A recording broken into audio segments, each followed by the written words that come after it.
Hello everyone, नमस्ते। तो कैसे हैं आप लोग? I welcome you all to this channel preps pair.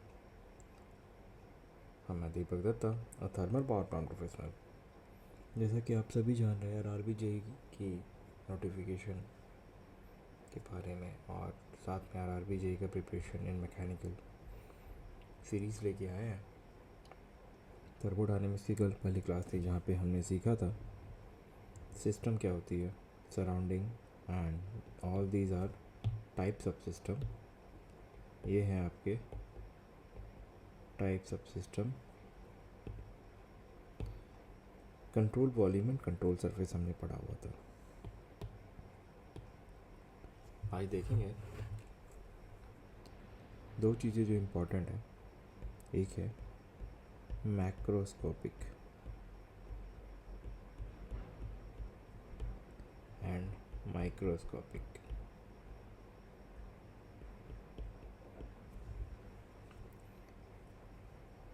Basically हम क्या करते हैं, जब भी हम रियल लाइफ में ऐसे थर्मोडायनेमिक्स की स्टडी करते हैं, हम मैक्रोस्कोपिक चीज़ों पे ज़्यादा फोकस करते हैं, न कि माइक्रोस्कोपिक पर। तो हमारा फोकस मैक्रोस्कोपिक में रहता है, माइक्रोस्कोपिक में नहीं रहता। अब ऐसा कारण क्यों है, ये बताते हैं। सपोज़ एक एग्ज़ाम्पल ले लो। आप किसी होटल में बैठे हो, ठीक है, मस्त से बैठे हो होटल में। आप जब देखते हो यहाँ पे होटल के रूम में बहुत सारे लोग कंटिन्यू एंटर करते रहते हैं और बाहर निकलते रहते हैं। तो मैक्रोस्कोपिक का मतलब होता है जब आप टोटल सेट को, बल्क को आप अपना सिस्टम मान लेते हो, न कि इंडिविजुअल। अब ये रियल लाइफ में, अब सपोज़ एक मेरा वेसल रहा,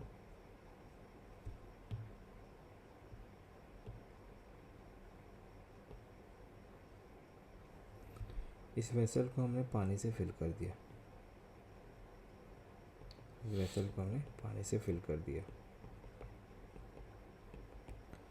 अब अगर हम इसको गर्म करते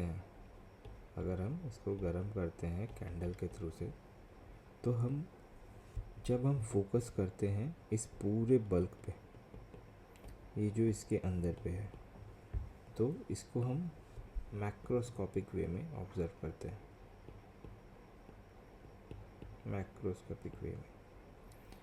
अब वही अगर हमको इसको माइक्रोस्कोपिक में देखना होगा, तो ये जो हमारा वाटर है यहाँ पे, वो मैनी मॉलिक्यूल्स होंगे, इसमें बहुत सारा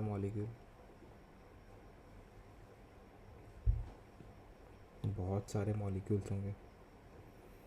अब अगर मॉलिक्यूल्स हमारे अलग अलग हैं, बहुत सारे मॉलिक्यूल्स हैं, तो किसी एक पे हम फोकस करेंगे। अगर इंडिविजुअल पे फोकस करके हम उसकी स्टडी करने लगते हैं, उसके individual property, individual behaviour, individual क्या बोलेंगे उसको, individual property, individual behaviour and individual way they can react with others. तो अगर ऐसे होता, अगर किसी इंडिविजुअल चीज़ों पे हम फोकस करने लगे, तो वो हमारा हो जाता है माइक्रोस्कोपिक वे। बट हमारा एक्चुअल फोकस किस में रहता है? मैक्रोस्कोपिक में। मैक्रोस्कोपिक में रहने का एक ही कारण है, ये इजी होता है टू एनालाइज द सिस्टम। अब इतना क्लियर हो गया what is macroscopic and what is microscopic. Basic term में, जनरल टर्म में, नोमेन लैंग्वेज काइंड ऑफ बोल सकते हैं। अब आती है हमारी, अगर देखें जिस पे हमको फोकस करना है, ये है हमारी थर्मोडायनामिक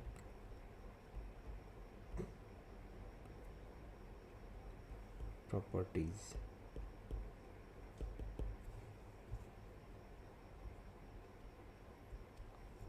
फिर आती है हमको थर्मोडायनेमिक स्टेट।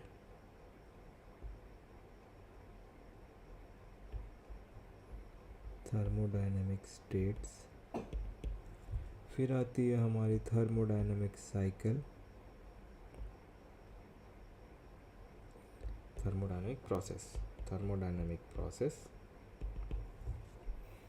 फिर आता है हमारा थर्मोडायनेमिक्स, थर्मोडायनेमिक साइकिल। एक एक करके इन सारी चीज़ों को देखेंगे। अगर हम बात करें थर्मोडायनेमिक स्टेट्स की, थर्मोडायनेमिक स्टेट्स की, उससे पहले हम एक चीज़ देखेंगे, व्हाट इज थर्मोडायनेमिक प्रॉपर्टी।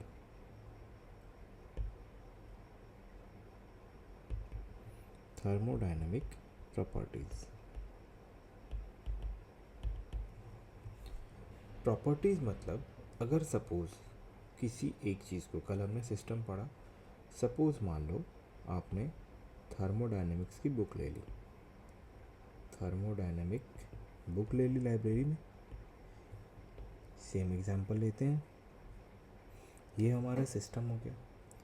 अब सिस्टम के क्या क्या कैरेक्टरिस्टिक है, लाइक कितने पेज हैं, क्या कलर है, और प्रिंट कैसा है, एंड वन मोर थिंग, अगर हम ये बोले राइटर कौन है।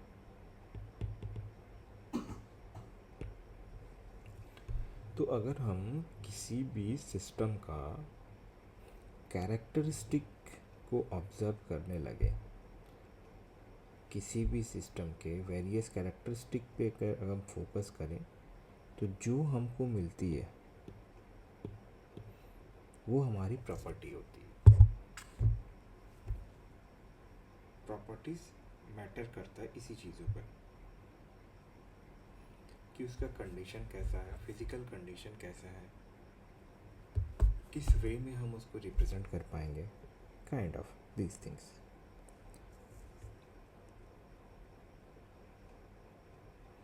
और एक चीज़ हम बता सकते हैं कि इससे हम बोल सकते हैं हर सिस्टम का, every system has certain properties. हर एक सिस्टम का कुछ ना कुछ प्रॉपर्टी होता रहता है। तो इस एनालॉजी को, ये एनालॉजी हमारा जो है, इस एनालॉजी को अगर हम किसी भी हमारे थर्मोडायनेमिक के कंसेप्ट में लाते हैं, थर्मोडायनेमिक प्रॉपर्टी,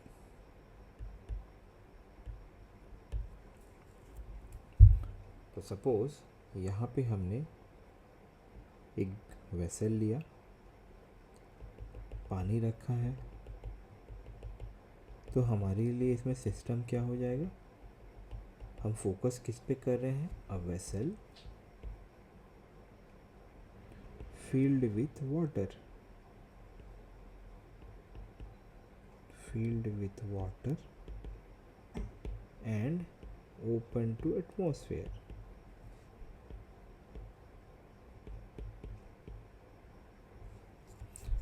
तो ये हमारा हो जाएगा सिस्टम। अब इस सिस्टम में वाटर कैसा है,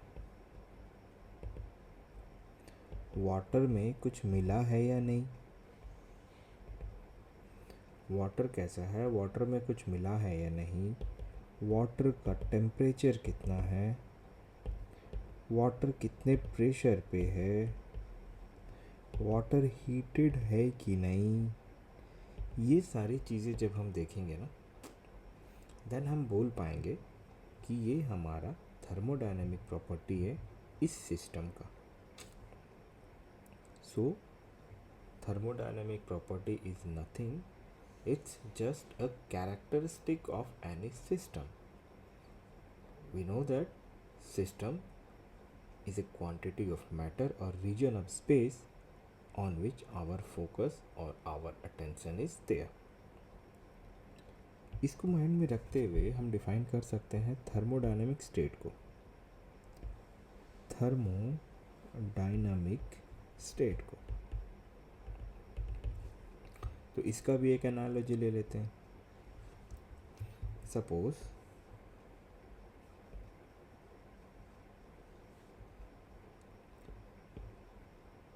दिस विल, इसको हम अच्छा से डिफाइन कर पाएंगे कोऑर्डिनेट अगर हम देख लेंगे तो, कि स्टेट्स एक्चुअल में होती क्या है। सपोज ए को बी के घर जाना है।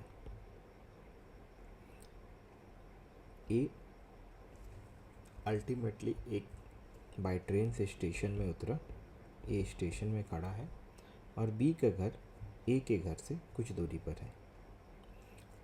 लेट अस कंसिडर कि ए का इनिशियल पोजीशन इस पॉइंट पे है। ये ए का इनिशियल पोजीशन है, इनिशियल पोजीशन ऑफ ए। अब उसने बी को कॉल लगाया कि भाई तेरे घर कहाँ है, हमें बता दो ज़रा। देन बी रिप्लाइज, जहाँ से आप खड़े हो go straight towards X, positive side of x,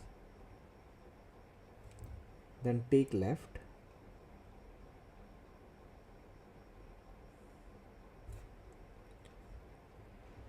the second home is mine.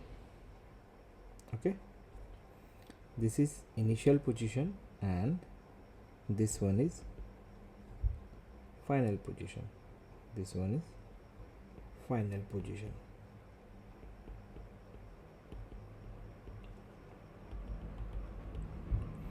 अगर इसको कोऑर्डिनेट में हम डिफाइन करें, इसका इनिशियल पोजीशन क्या है, इसका इनिशियल पोजीशन है एक्स आई वाई आई, इसका फाइनल पोजीशन हो गया X F Y F, 2 dimension में। अब क्या है, स्टेट्स होता है, मतलब ये इस पॉइंट से इसने इस पॉइंट को ट्रैवल किया। कैसे ट्रैवल किया, वो ऐसे भी ट्रैवल किया, उसने ये पाथ बता दिया कि इस पाथ से उसको ट्रैवल करना है। तो अगर इस एनालॉजी को हम थर्मोडायनामिक स्टेट में लेकर आएँ, इसमें हम ये देखेंगे initial position and final position हमने बता दिया। अब हुआ क्या, ये जो पॉइंट है जो हमको ये बता रहा है इसमें कि स्टार्टिंग में जो मेरा ए है वो इस पॉइंट पे खड़ा है और बी का घर इस पॉइंट पे है। अब क्या हुआ, ये point it defines initial position of A and this point defines final position of A। अब बात ये होती है कि जो कोऑर्डिनेट्स एक्स वाई आई एक्स एफ वाई एफ, ये जो हमें बता रही है कि इसका पोजीशन, यही हमारा एक्चुअल स्टेट्स होता है जब हम थर्मोडायनेमिकली इसको डिफाइन करते हैं। थर्मोडायनेमिक वे में अगर हम इस चीज़ को कंसिडर करें, इस एनालॉजी को लेकर,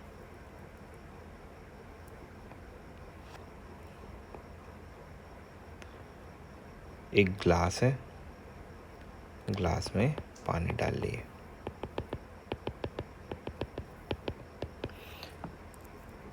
तो इनिशियल स्टेट में यहाँ पे दो हम कोऑर्डिनेट लेंगे, प्रेशर का कोऑर्डिनेट लेते हैं या फिर टेम्परेचर का कोऑर्डिनेट लेते हैं और वॉल्यूम का कोऑर्डिनेट लेते हैं। टेम्परेचर का कोऑर्डिनेट लिए और वॉल्यूम का कोऑर्डिनेट लिए।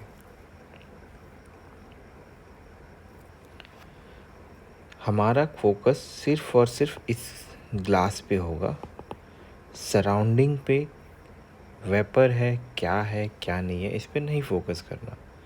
हमारा सिस्टम है, दैट्स वाई हमने ये पहले ही पढ़ लिया था कि सिस्टम वो होता है जिस पे हमारा फुल फोकस होना चाहिए। That may be either quantity of matter और रीजन ऑफ स्पेस।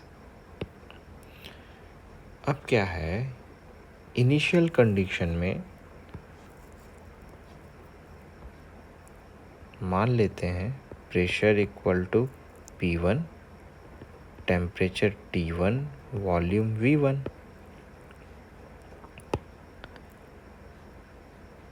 ये जो इनिशियल पोजीशन है, इनिशियल कंडीशन है, इसी इनिशियल कंडीशन या फिर कोई से भी किसी भी मोमेंट पे जो कंडीशन ऑफ द सिस्टम है, जो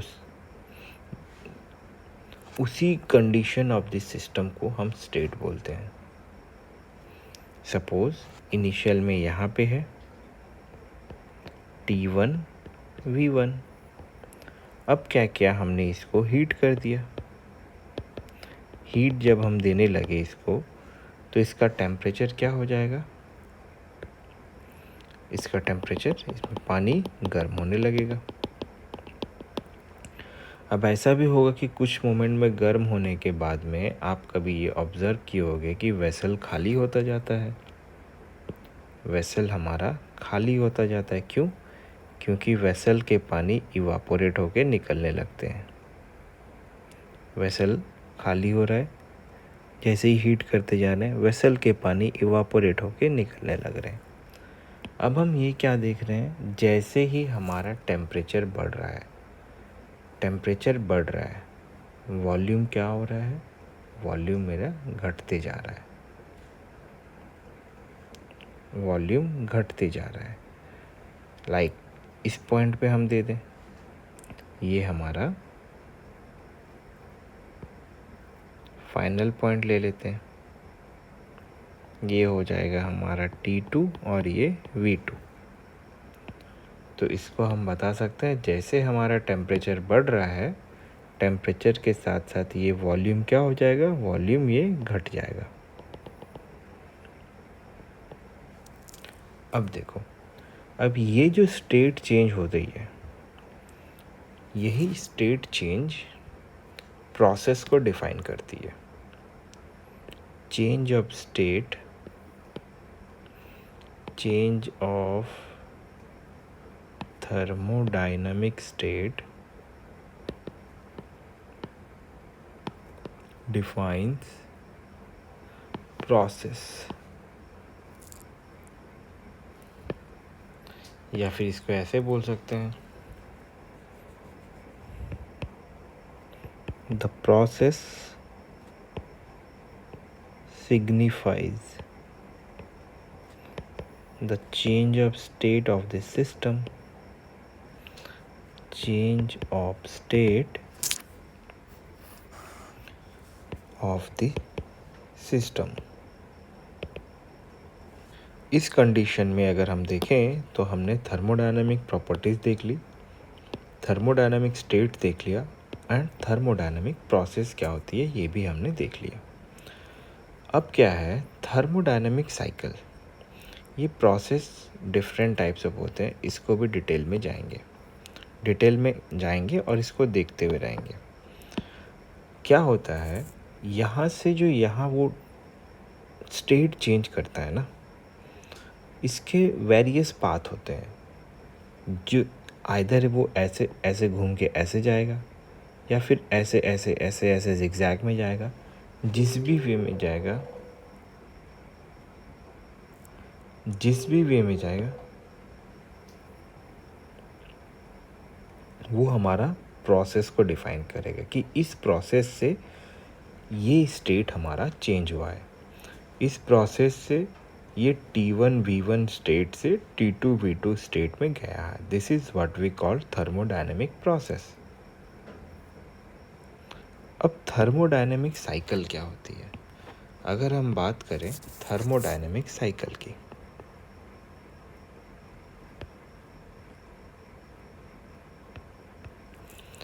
थर्मोडायनेमिक साइकिल की अगर हम बात करें,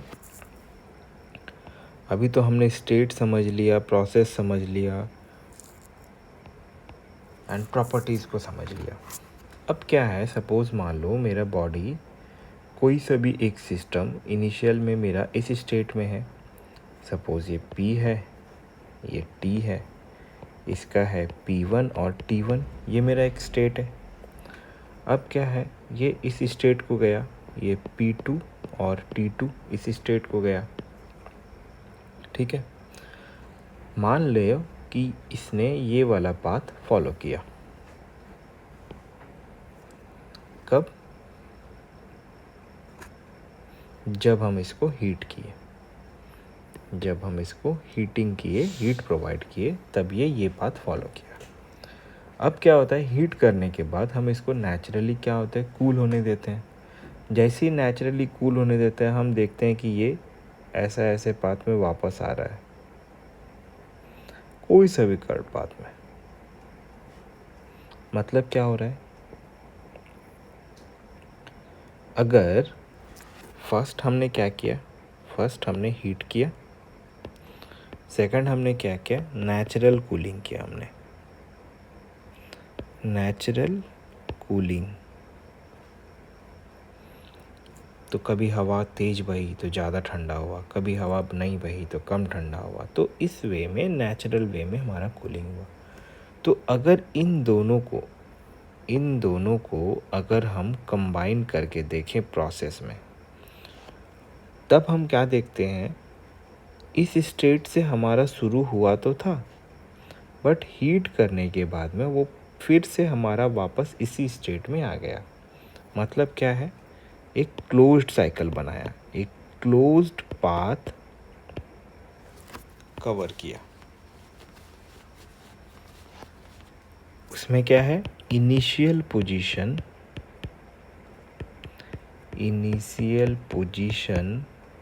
और initial state of the system, initial position और initial state of the system is identical to final state और पोजीशन. अगर हमारा initial state and final state, initial state and final state of any system, if initial state and final state of any system is identical,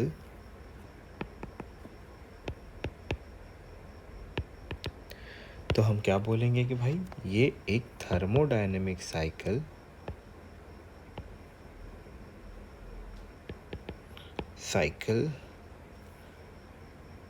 complete करती है, या फिर एक thermodynamic cycle करती है, या फिर हम बोल सकते हैं ये एक साइक्लिक प्रोसेस है. साइक्लिक प्रोसेस है जिसमें इनिशियल स्टेट फाइनल स्टेट के आइडेंटिकल होता है. This is what we call thermodynamic cycle. तो हमने अब थर्मोडायनेमिक साइकिल भी क्या होता है ये भी पढ़ लिया. अब आती है थर्मोडायनेमिक प्रॉपर्टीज़ में दो टर्म हमने सुने होंगे आप सब ने. थर्मोडायनेमिक प्रॉपर्टी आप सुने होंगे. थर्मोडायनेमिक प्रॉपर्टीज टू टाइप्स की होती है. The first one is intensive property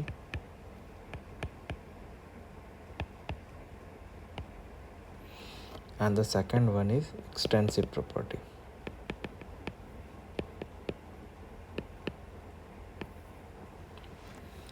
intensive property होती है, it does not depend on mass. Depend on mass.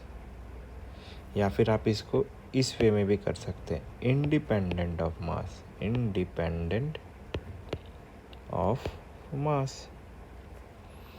Similarly अगर एक्सटेंसिव प्रॉपर्टी की हम बात करें, इसको हम बोल सकते हैं इट डिपेंड्स अपॉन मास।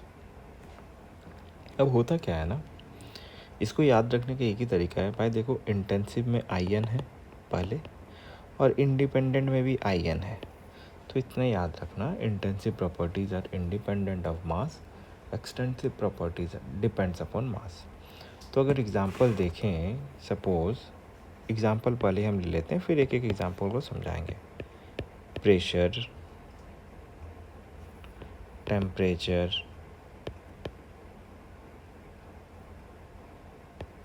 इन चीज़ों को अगर हम फोकस करें, ठीक है, अगर हम इसके फोकस करें तो क्या प्रेशर किसी एक सिस्टम का मास बदलने पे उसका प्रेशर पे कोई इम्पैक्ट पड़ेगा? सपोज एक आप बलून ले लो, बलून में हवा भरा हुआ है,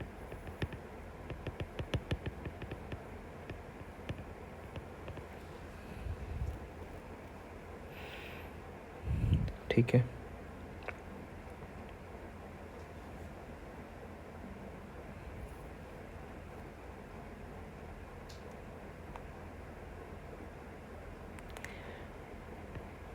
अब आप इसको चारों तरफ से दबाते रहो,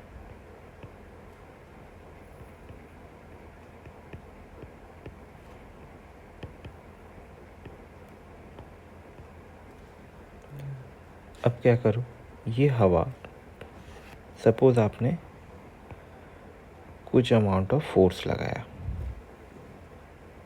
ठीक है, अब थोड़ा सा हवा निकाल दो, अब उतना ही फोर्स लगाओ जितना आपने पहले लगाया था, तो क्या आपका प्रेशर बदल जाएगा? इसमें प्रेशर कभी बदलेगा नहीं। टेम्परेचर का ले लो एग्जाम्पल,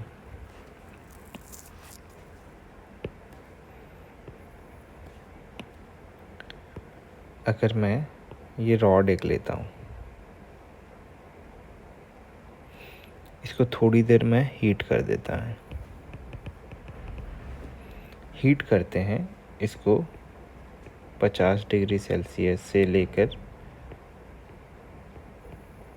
100 डिग्री सेल्सियस तक गर्म कर देते हैं, रेड हॉट, इससे भी ज़्यादा डिग्री सेल्सियस तक।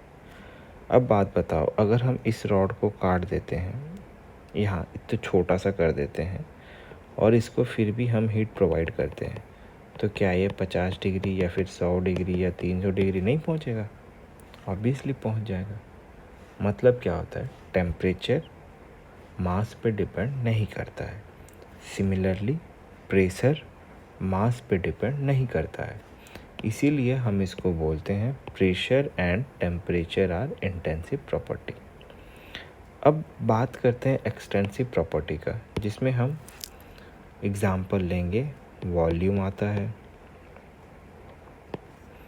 इंटरनल एनर्जी हमारी आती है, फिर एंट्रोपी आती है। अब वॉल्यूम एक्सटेंसिव प्रॉपर्टी क्यों हुआ? एक बात बताओ,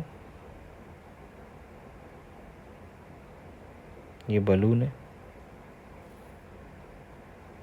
ठीक, अब क्या है, कुछ अमाउंट ऑफ एयर इसमें भरे हुए हैं, अब ये एयर को निकाल दो, यहाँ से ऐसे एयर को निकाल दो, तो ये थोड़े से घट गए बलून वाला। अब जैसे घटा,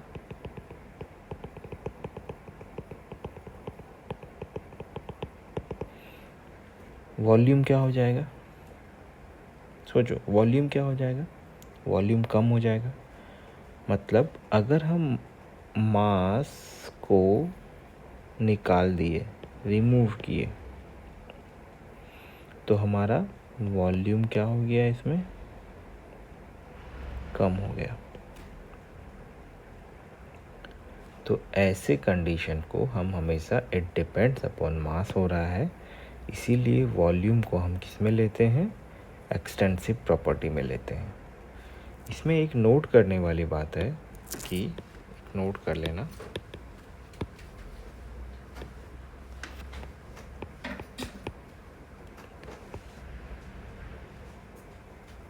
every specific extensive property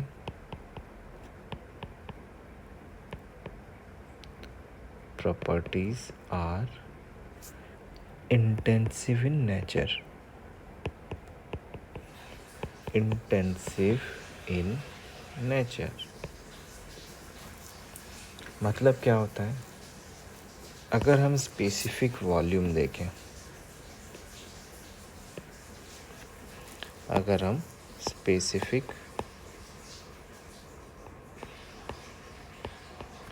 volume की बात करें, हाँ इससे पहले एक चीज़, specific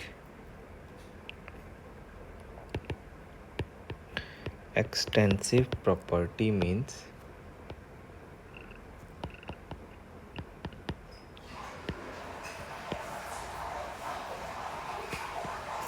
extensive property upon mass।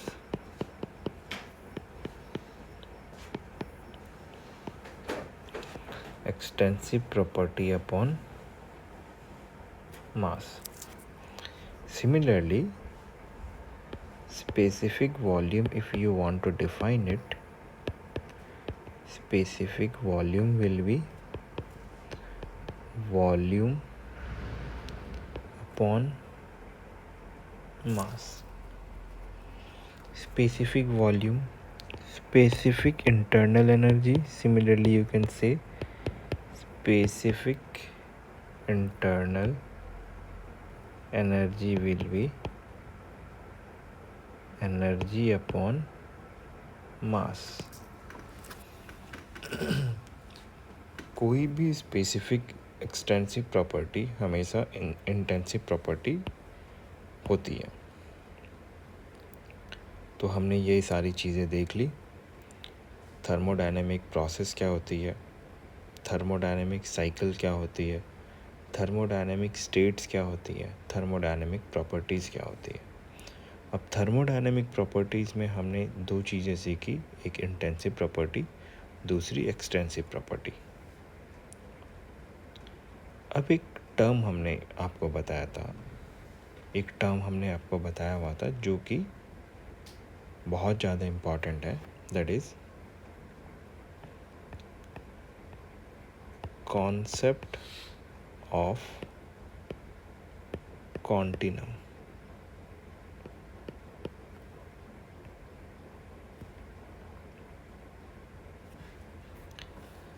Concept of continuum, एक चीज़ हमेशा मान में रखो, ये एक ही चीज़ हमें सिग्निफाई करता है कि कोई भी मैटर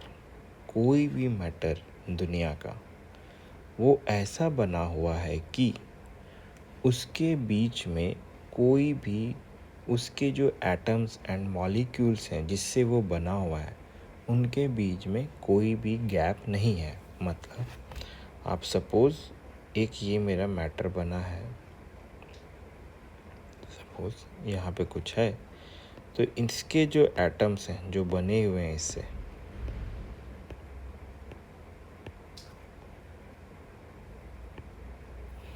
अब देखो सिंपल सी, अब जब हम इसको ड्रॉ भी करेंगे स्टिल हमको मिलेगा कि इनके बीच में कुछ ना कुछ तो गैप है। बट कॉन्सेप्ट ऑफ कंटिन्यूम क्या बोल रहा है कि ये जो गैप आपको दिख रहा है ये गैप नहीं होगा, ये गैप भी भरा हुआ रहेगा। किसी भी मैटर में ये जो गैप हैं आप दो एटम्स के बीच में देख रहे हो, ये गैप भरे हुए रहेंगे। अच्छा आप हमको ये अब बताओ, क्या ये प्रैक्टिकली पॉसिबल है कंसेप्ट ऑफ कंटिन्यूम? देखो ये हमारा गैप, ये जो गैप देख रहे हो ना आप, ये गैप भरा हुआ रहेगा, इस गैप नहीं रहेगा। कॉन्सेप्ट ऑफ कंटिन्यूम बस आपको यही चीज़ बताता है कि मैटर जो है जिस भी मॉलिक्यूल या जिस भी एटम से बना हुआ है उनके बीच में कोई भी गैप नहीं है। अगर गैप है तो इसका मतलब वहाँ पे कॉन्सेप्ट ऑफ कंटिन्यूम होल्ड नहीं करता है। तो इस चीज़ को डिफाइन करने के लिए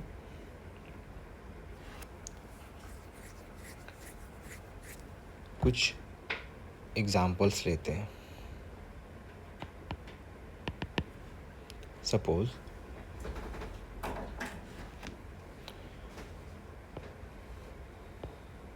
ये हमारा बॉक्स है।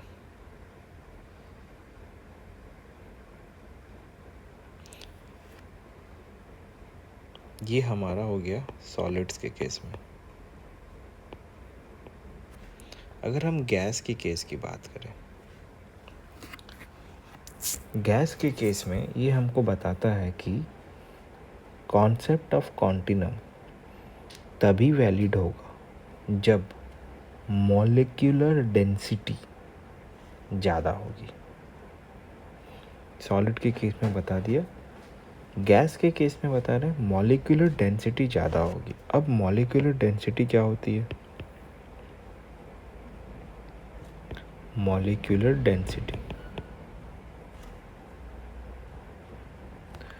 मॉलिक्यूलर डेंसिटी इसको हम इस वे में डिफाइन कर सकते हैं। सपोज गैस के मॉलिक्यूल्स इधर उधर हैं, पड़े हुए हैं, ऐसे एक सिस्टम में गैस के मॉलिक्यूल्स हैं। तो जब इसमें कोई हलचल होती है, लाइक काइंड ऑफ इसको अगर हम हीट प्रोवाइड करते हैं कुछ एक्सटर्नल सोर्स से, तो सपोज ये मॉलिक्यूल ऐसे जाती है, इससे टकराती है, ये मॉलिक्यूल जाती है, इससे टकराती है, ये मॉलिक्यूल सेम इससे टकराती है। तो इस मॉलिक्यूल का इससे और इस मॉलिक्यूल का इससे टकराने का अगर टाइम और डिस्टेंस कम हुआ तो हम क्या बोल पाएंगे इसमें? Concept of continuum. तब इसको हम बोल पाएंगे जो हमारा सिस्टम है उसकी मॉलिक्यूलर डेंसिटी ज़्यादा है। जिसकी मॉलिक्यूलर डेंसिटी क्या है? ज़्यादा है।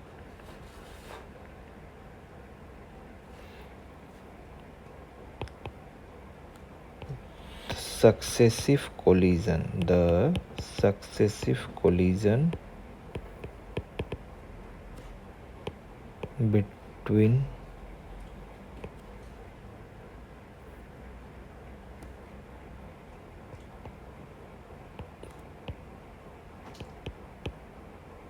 two molecules।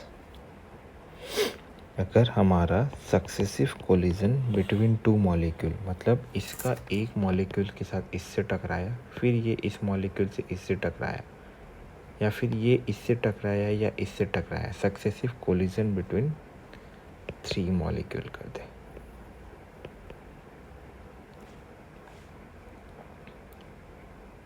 ठीक है।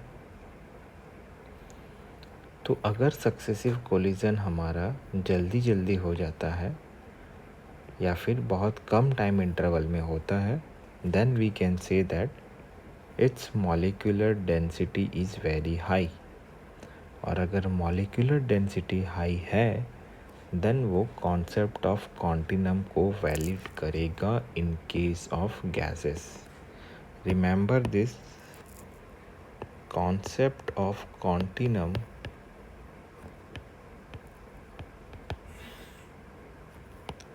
is hypothetical, जिसका वास्तविकता से कोई संबंध नहीं है। ये एक काल्पनिक कहानी है। समझे? That's it।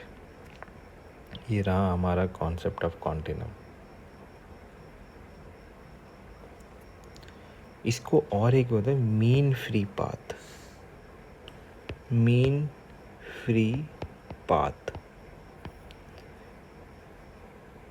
ये जो हमने अभी बताया था ना कि एक मॉलिक्यूल इससे भी टकरा रही है और इससे भी टकरा रही है, इससे भी टकरा रही है, इससे भी टकरा रही है। अगर जल्दी जल्दी टकरा गई, अगर इससे टकराना और इससे टकराना जल्दी जल्दी रहा तो इसके क्या बोलेंगे हम, मीन फ्री पाथ कम है।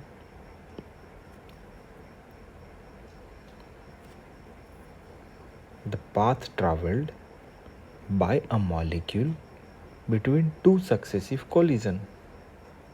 What is mean free path? इसको अगर हम डिफाइन करें, the path travelled by a molecule between two successive collision is said to be mean free path. अगर mean free path मेरा कम रहा तो हम क्या डिफाइन कर पाएंगे, कॉन्टिनम वैलिड है यहाँ पे। Okay, this is what we can से।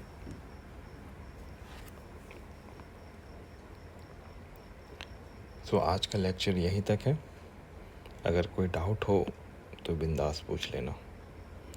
आई होप रेलवे की तैयारी अच्छी चल रही है और इस बेसिक कंसेप्ट के साथ कुछ क्वेश्चंस कर लेना। आगे क्वेश्चंस की भी सीरीज़ लेके आएंगे तो वो सही रहेगा।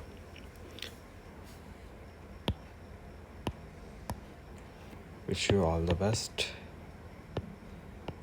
Thank you.